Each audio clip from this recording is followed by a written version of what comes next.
Hi, I'm E.D. Lewis, and welcome back to E.D. Lewis Reviews. Before we get started, please hit that subscribe button, please hit that like button, and please, by the end of the video, leave a comment. I love reading those comments, as long as they are PG, G, or PG-13, and nothing inappropriate or rude, because that's, just not nice, and we don't need that. No negativity, only positivity. So, I'm getting back to doing my Pride reviews, because I still have a few more after this planned. And we're going to do a short story, which I haven't done a short story for a while, I think. So,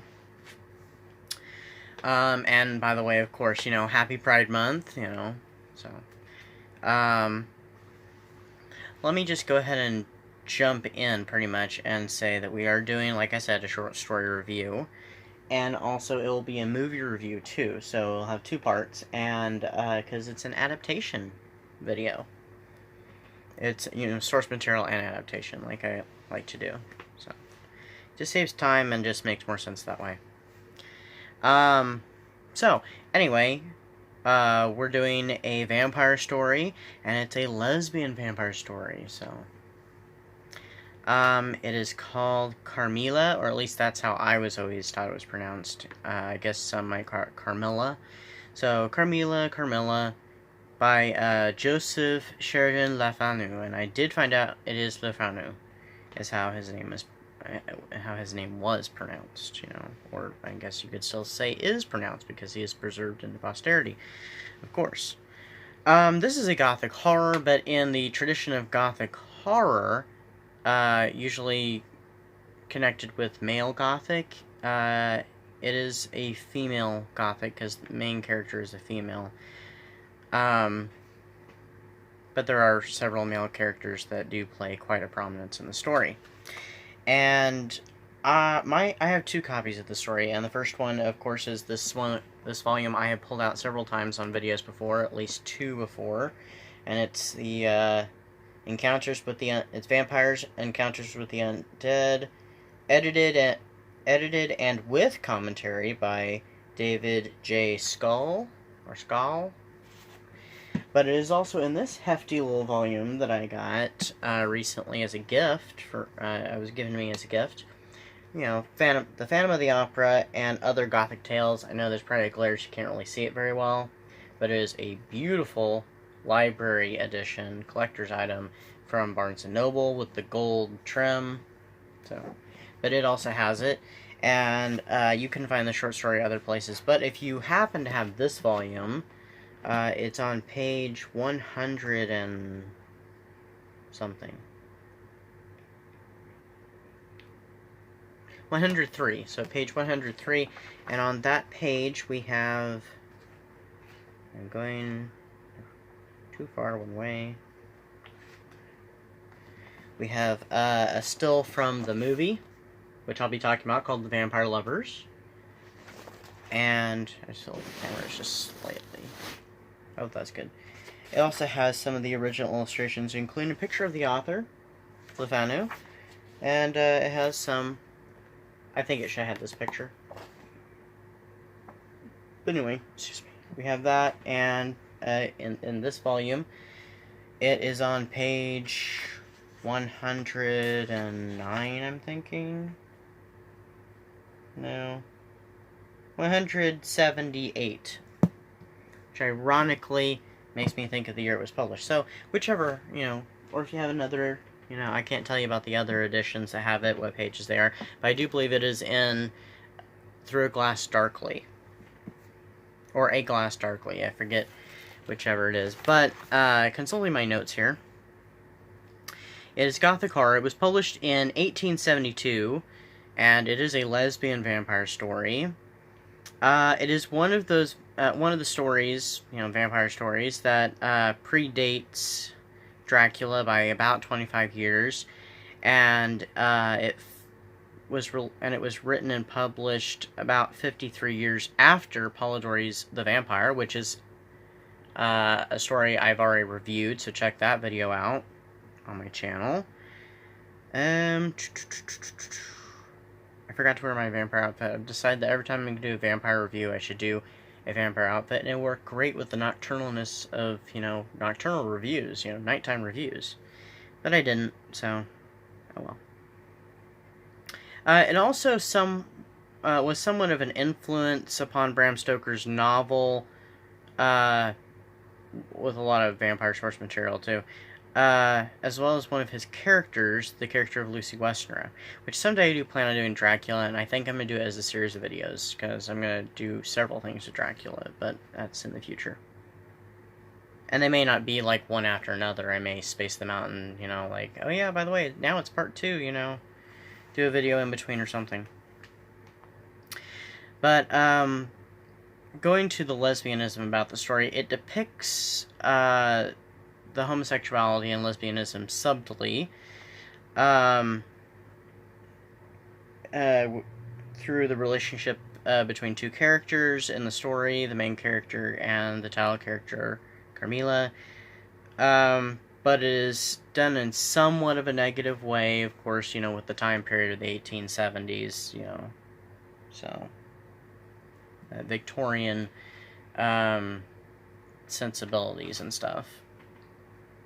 But anyway, let's get to the story itself. So, Carmilla is told by, the story is mostly told by the main character of Laura, who is a young adult, a young woman who lives with her father, her wealthy father, who's retired and widowed, at their family castle, or at least a castle they live in. I can't remember, it's been a while since I read the story, but I tried to review myself, really quick on, a lot of the points of the story that I'd forgotten. She's told by her father that he has received a letter from an old friend, General Spilsdorf. I'm not really sure. The story takes place in a fictional country. Whose niece has mysteriously died recently, and she was supposed to come along and visit and be like this new friend to Laura.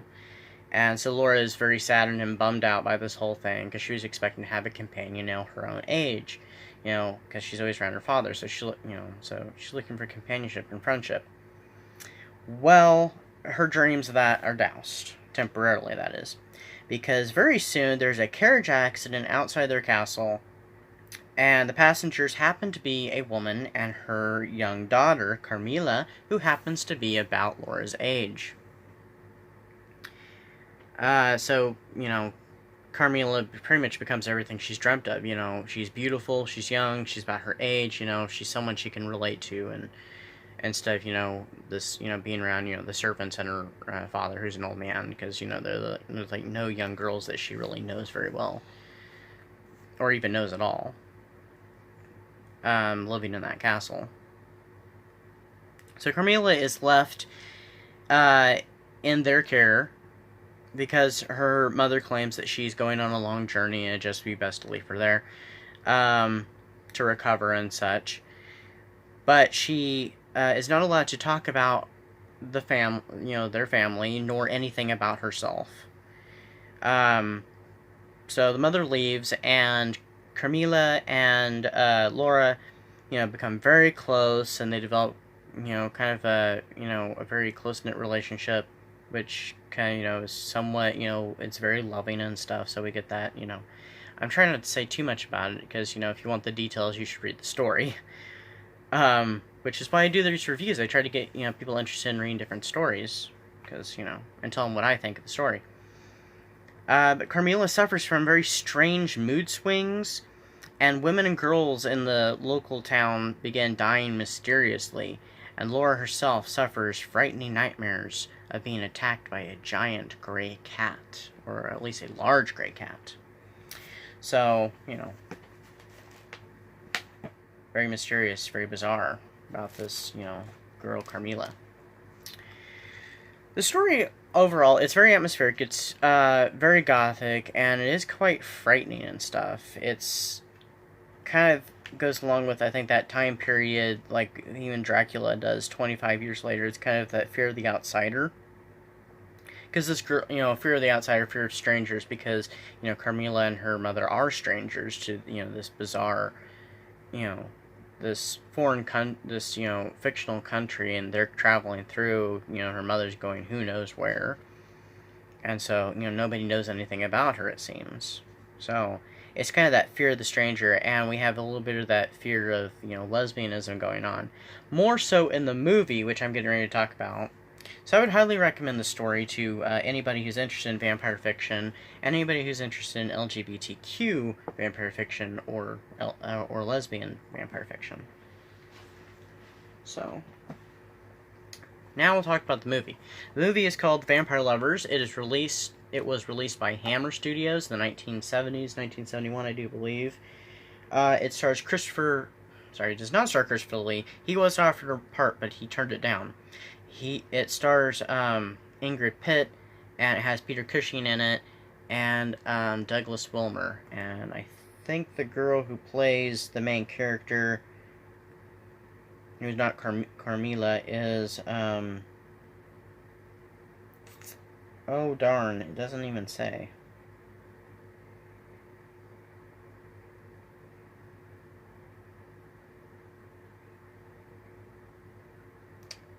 I'm thinking her name was Madeline something, but I cannot remember. I should have just written it down.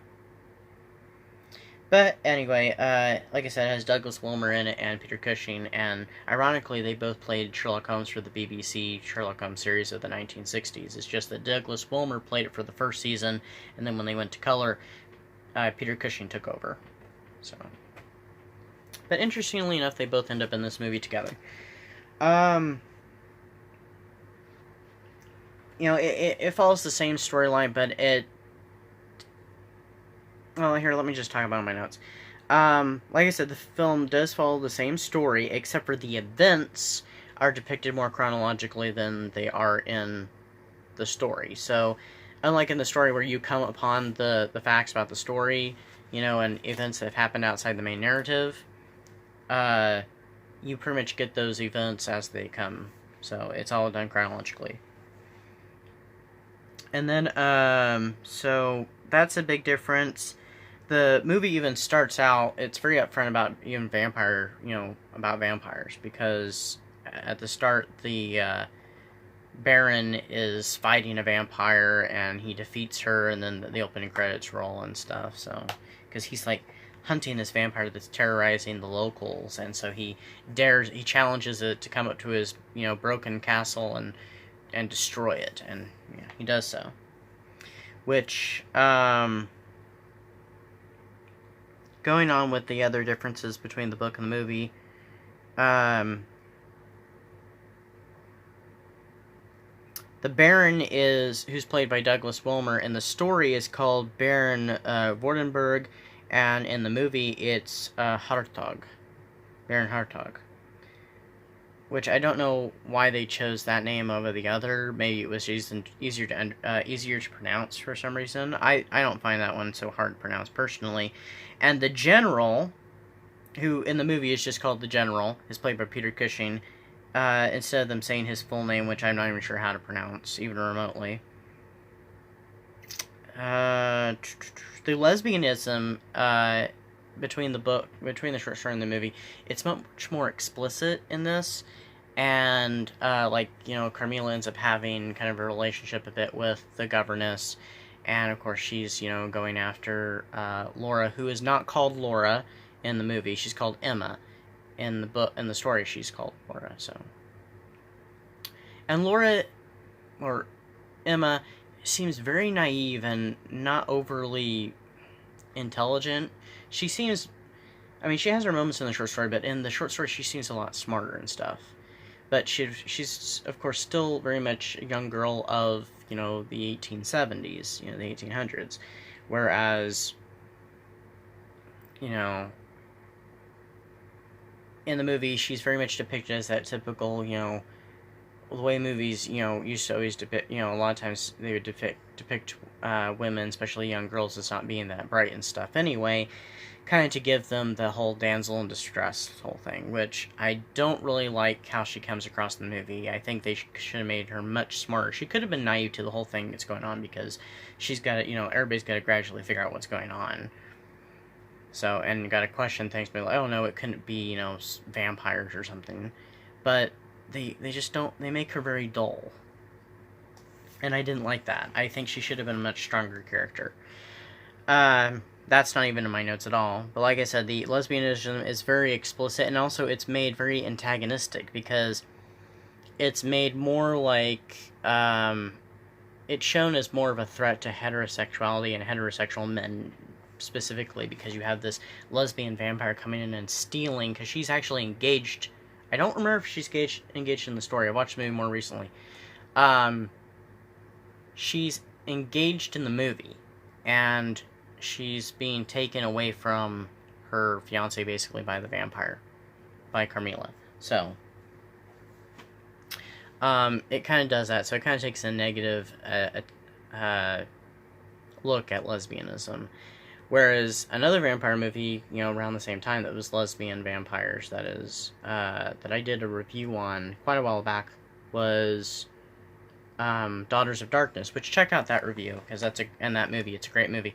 That movie is more about feminism. It's more, the lesbian vampires and lesbian characters and female characters in general are usually all mostly strong in that, and it's very feminist, whereas this is not focusing on feminism and the power of women. It's kind of, like the evils and dangers, so it's kind of an opposite effect. But, for, people who enjoy lesbian vampire movies, whether they be gay or straight men or lesbian women, I think they'll still enjoy it for, whatever reason, because you do see Carmilla as this very strong lesbian vampire, but she's up against all these other people. Which, of course, you'll see that a little bit of that in Daughters of Darkness, but most, the women are all much more stronger than like the very few male characters in that movie. I think that one's a better film than The Vampire Lovers. It's a much more intellectual film, an artsy film, and this is more of kind of, for the general public, and it's kind of that sexploitation film too. But anyway. I already mentioned the Emma Laura thing. And I already mentioned that, so pretty much I've talked about a majority of the differences. And, I mean, there are others, but those are, to me, the most important ones right there.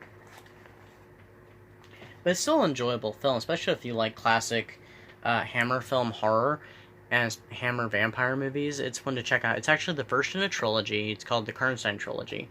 And it's followed by Lust for a Vampire. And then Twins of Evil. So I would, check those all out. They're all interesting, and I think Vampire Lovers is the best one, though.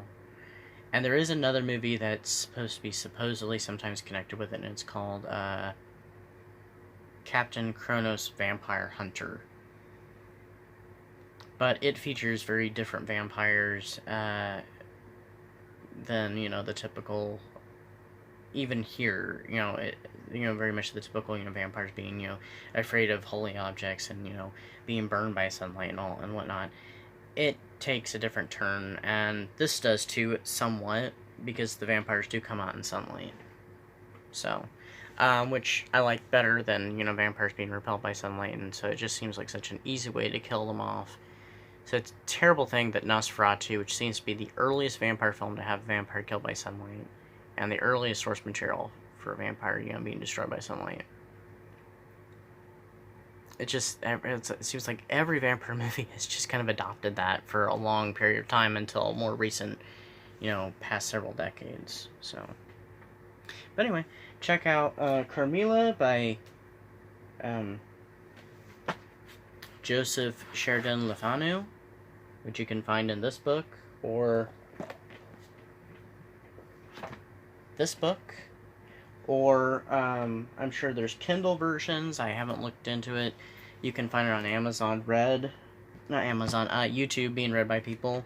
It's in the public domain, I do believe.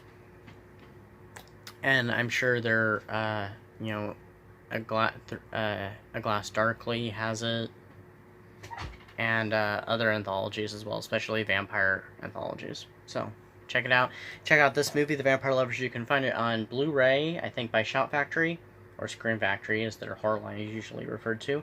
You can find it on the old DVD, if you can find it, the special feature with Countess Dracula, which also stars Ingrid Pitt. I'm sure you can find it on Amazon to rent and watch it on there. I don't know about Hulu or Netflix, but you know, you can easily check into those if you subscribe to them. So, and if you're interested in my book, The Curse of Ridge House, you know, you can check that out on Amazon. It's only, you know, $2.99 for the Kindle, and you can find it on paperback too. So, in paperback. But first, before I show that one, I'm going to show you, you know, for LGBT Pride Month, I have a short story that's already been published and stuff and is available on Amazon for only 99 cents. My Kindle story, Alone with the Professor by E.D. Lewis. It is an erotic MM story, so it's kind of an MM romance, MM erotica, gay erotica. So check that out. It's only 99 cents. And of course, like I've already said, check out my book, The Curse of Ridge House. You can also read the first two chapters on Wattpad for free as a little preview.